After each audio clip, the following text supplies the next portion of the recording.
Hello and welcome to another Magic 2015 gameplay. Today we are taking a look at a mono red deck that's trying to be very aggressive and trying to close out the game quickly. The deck itself is pretty simple, we're just playing all the best cheap red cards. So we have Coordinated Assault to get through blockers, also targets our Satyr Hoplite with Heroic. So whenever we target him, he gets a +1/+1 counter. So the two ways to target him are with Coordinated Assault and also with Furor of the Bitten, which gives a creature +2/+2, has to attack each turn if able, but that's not really a downside in this deck. Then we also have Foundry Street Denizen as a 1-drop, which combines very nicely with cards like Krenko's Command that puts 2 creatures into play right away, and cards like Goblin Rabblemaster. We have a few goblins in the deck, but we're not really pushing the Goblin tribal theme with Quest for the Goblin Lord. We're not running that, but we still have some powerful goblins like Goblin Bushwhacker that gives all our creatures +1/+0 for a turn and haste, so works very well with all those token generators I just showed you. Goblin Arsonist might not seem very powerful, but actually is pretty good in this format with all those tokens running around and low toughness creatures. Means he will usually get in for a couple of damage before the opponent has to block him, at which point you can either go to the face or take out some small creature. So Satyr Hoplite, very powerful with Heroic, so make sure to keep your targeted spells for the Hoplite. Then Shock, good removal and can also go to the face. And Healthspark Elemental is sort of a burn spell, so you play him, attack for 3, trample haste, you sacrifice him, and then a turn later you can unearth him to do it once more. So in an empty board it's 6 damage for 4 mana, which is not a bad deal. Then we also have Goblin Shortcutter to clear blockers, and Krenko's Command I've already showed you, as well as Goblin Rabblemaster, which works very well with our Goblin Shortcutter if they only have 1 blocker. And then finally some more Trumpet Blasts that also help with pumping all our small creatures. So we have the 2 Trumpet Blasts and the 4 Goblin Bushwhackers as sort of anthem effects in the deck, as well as Coordinated Assault. And then as lands, we're only running 18 of them because our curve is very low. We basically only need 2 lands to function normally and 3 lands to cast some of our more expensive spells. So in return we get to draw more spells and less lands, which is usually what makes these decks so good. So yeah, let's jump into a game and try it out. Okay, so let's see here. We're on the play, only 1 land, which is not ideal. We would like 2. We do have Hoplite into Furor, which is pretty powerful. So I'm tempted to keep this.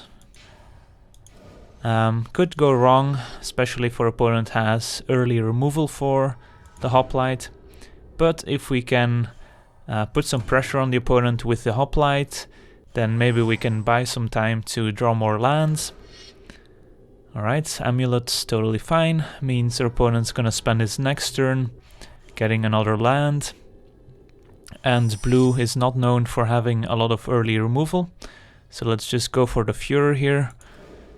And then next turn we can perhaps even go for a Coordinated Assault, or just try and play some more creatures like the Arsonist. But 4 damage on turn 2 is not bad. We do have to be aware of bounce spells like Voyage's End, and there's also Vapor Snag, which could set us back quite a bit. So let's see if our opponent has one of those. Could very well have them, but also left up mana for the Amulet perhaps. So here I just like playing the Arsonist and attacking, but we can attack first to hide some information and see if our opponent has the Voyage's End or the Vapor Snag. Doesn't look like it. Does he have a counterspell perhaps? Alright, he doesn't. But he does have a Think Twice. That's alright. Red mana, we don't really like to see that, because that means he could have an Anger of the Gods or some burn spells.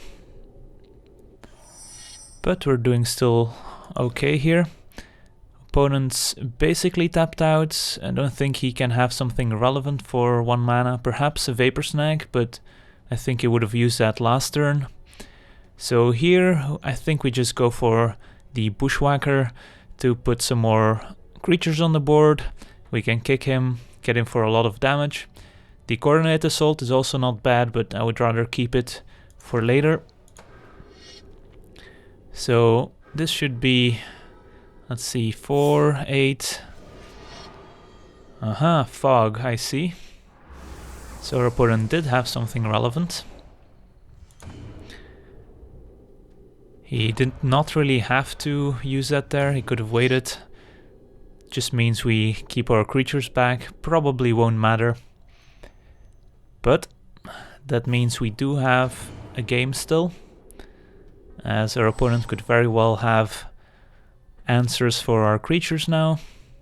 Still at 12, which is still fairly high. But on the bright side, we do have 2 mana now. So we can cast some more creatures. Alright, opponent passes with 2 ingots and a swamp. So could pretty much cast anything, including counter spells. So let's see, we have 6. If we cast and kick a Bushwhacker, that would be 6 plus 4, 5. So that would be 11 damage, putting him dead next turn to a shock. Don't hate that. If he does have a counter spell, then obviously playing the Elemental is a little better here. I think it's between the Elemental and the Bushwhacker. I think I'll go with the Bushwhacker here. Just because if our opponent does have some sort of sweeper, then now is the time to make full use of the Bushwhacker's ability. Instead, our opponent has another fog effect in safe passage. Alright, so no point in attacking, or Hoplite has to attack. So our opponent is playing some sort of Turbo Fog deck. So usually in those decks you'll see fog effects, card draw, and then some big way to close out the game, which is what we haven't seen yet from our opponent. Could be casting it now, because he has a lot of mana available. Instead he's gonna look for an answer, perhaps he wants to find an Anger of the Gods. And there's another mana fixer, he hasn't been able to activate the amulet yet. Opponent passes, and let's see here. If we play the Hellspark, that's 7, 10, and then Shock is enough to kill the opponent. So let's see if he has another Fog here, or if we can attack for the win. We could also Coordinate this Assault instead, but I think Shock is a little safer here. And I think we'll use it right now. I don't think waiting really helps. So let's see if this works. And it does. Alright. So we managed to beat the Fog deck, which I don't think is really a bad matchup for us. Sure, they have a couple of Fogs, but they have to use them pretty early against us, which means they don't have as much time as they would like. But yeah, let's jump into another game, shall we? Alright, let's take a look at our opener, which looks pretty spot on. So let's keep it. We're on the draw, that's the only bad thing I can say about this hand. And their opponent leads with a Kraken Hatchling, which is annoying, but I think we can punch through it with our Hoplite at some point, which is what we'll play right now. And then next turn we'll have to decide how to handle this Hatchling. A coordinated assault by itself won't do it, as it's only 3 power. Opponent's attacking. No, he's not. Furor of the Bitten would do it, but against red and blue, I'm scared of Shock, I'm scared of Voyage's End and Vapor Snag, which are all very real possibilities. So I think instead here I'll just play a Krankos command and sort of wait out what our opponent's trying to do. Because I think we don't have to go full in on this Furor yet. I don't think we're that desperate. I think our hand can still do some other stuff here. And the shortcutter to get in for 1 damage doesn't seem that great. So yeah, let's just play the Krankos command and say go. Should have attacked here just to see if our opponent blocked, but he probably would have.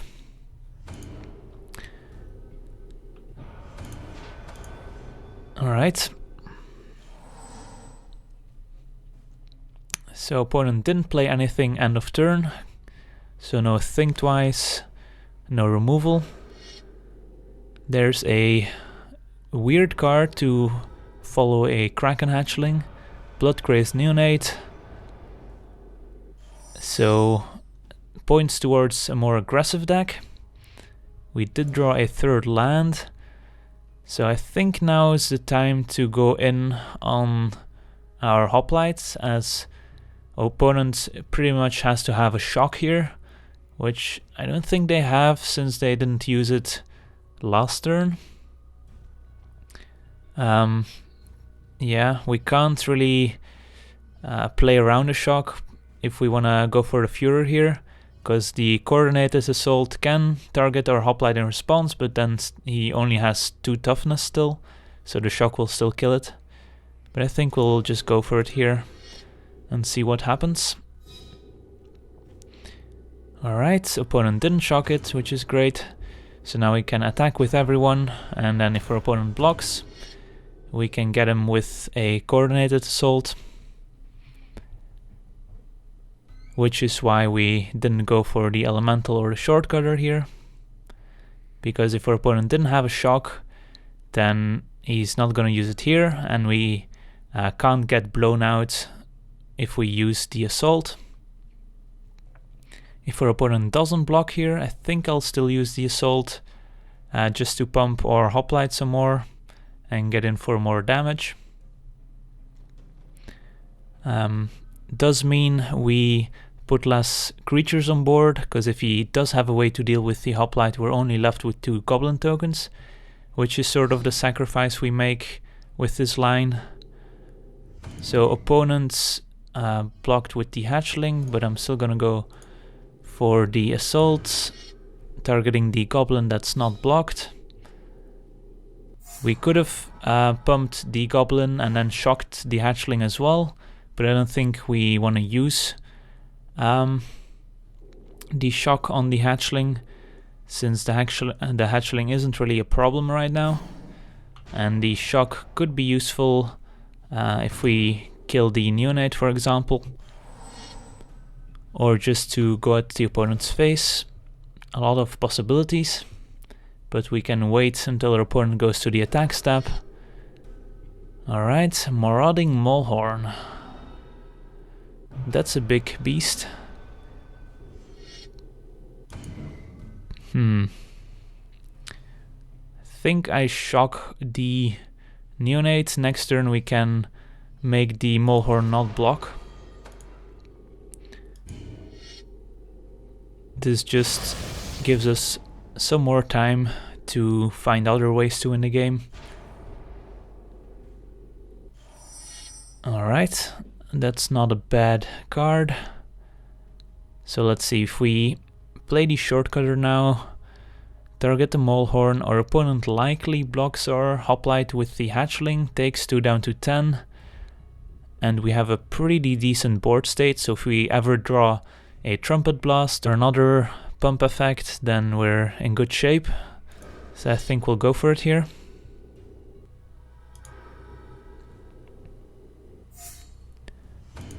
Go to attacks.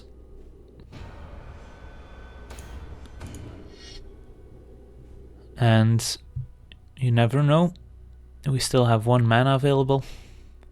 Our opponent could think we have another trick of sorts. Decides to block the Goblin, interesting. So he probably thinks he can prevent more damage in the future, or maybe has some other uses for the Hatchling. But I probably would have blocked the Hoplite there. Alright, he has a second Hatchling.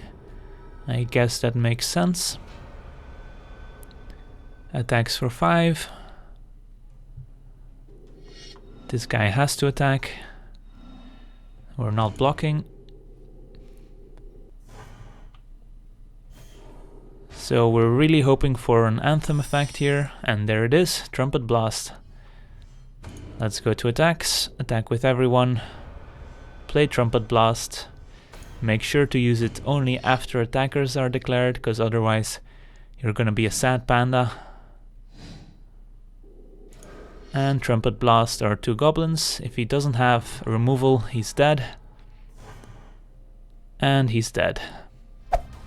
Alright, let's take a look at our opener, which looks pretty great.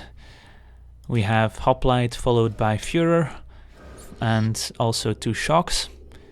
Opponent leads with a Triton Shorestalker, so probably points towards an aggressive deck as well. Let's lead with our Hoplite. So if our opponent's just gonna race us, we're easily gonna win this race. But blue has some tricky cards, and blue-white points towards more evasive creatures, a lot of flyers usually. But instead we see a Snarecaster tapping our Hoplite, but that doesn't really matter here. So just a 2/1 for 2 mana here, which we can deal with. Let's see, we can do a few things here. We can play Shortcutter and attack, but that's not really all that exciting. We can play Command and attack, which our opponent might actually trade the Hoplite and the Snarecaster, which we don't want since we have a Furor in hand. The downside of playing the Furor here is if our opponent has an answer for it, then we don't have any board presence anymore. But we do have a shock to kill the Snarecaster, so our opponent's not gonna have a board presence either. So I think I'm okay with casting the Furor here, as at least we get a big creature now, which starts putting a clock on our opponent. Let's see if he blocks. He doesn't. Seems like a good decision. And we can keep the shock in hand in case we can surprise our opponent with it. Vapor Snag, so that's what I was afraid of here. Anything else? Aha, military intelligence. So this is a good reason to wait on the shock, because perhaps our opponent had a better play here. But instead our opponent played the intelligence, which only really works if you have 2 or more creatures attacking. We killed our opponent's second attacker, so our opponent just wasted 2 mana here. Alright, I think now is the time to go for a command. Seems a little bit better than the Shortcutter, since we can use the Shortcutter's ability next turn maybe. And they still get in for the same amount of damage. So I'm sort of expecting our opponent to have something like Raise the Alarm in this deck. That puts 2 tokens into play, since he does have the intelligence. Could also have a bunch of evasive creatures. Opponents, meanwhile, attacking us for 1 every turn. And I think we do want to shock the Snarecaster here, just because our opponent only has 1 card in hand, and a way we can lose this game if he gets the intelligence going. So by killing the Snarecaster, we keep him off 2 creatures. Does mean we can only play the Arsonist or the Hoplite this turn, but I think that's fine. Let's attack first. Maybe he wants to trade, or has a combat trick he wants to use, and then we can blow him out with a shock. He does not block, so I think we shock here, because if he does have a way to protect it, I'm willing to use a second shock as well. He does not, and here I think, let's see, I think the Hoplite is a bit better. If we find a way to target it, we get more damage in, and the Arsonist is not gonna block anything anytime soon. 5 mana for the opponent. We don't want to see a Baneslayer Angel, but I don't think our opponent has it in his deck. So still only 1 creature. Time Warp. Alright. It's not really great in this board state. 1 more damage and draw a card, basically.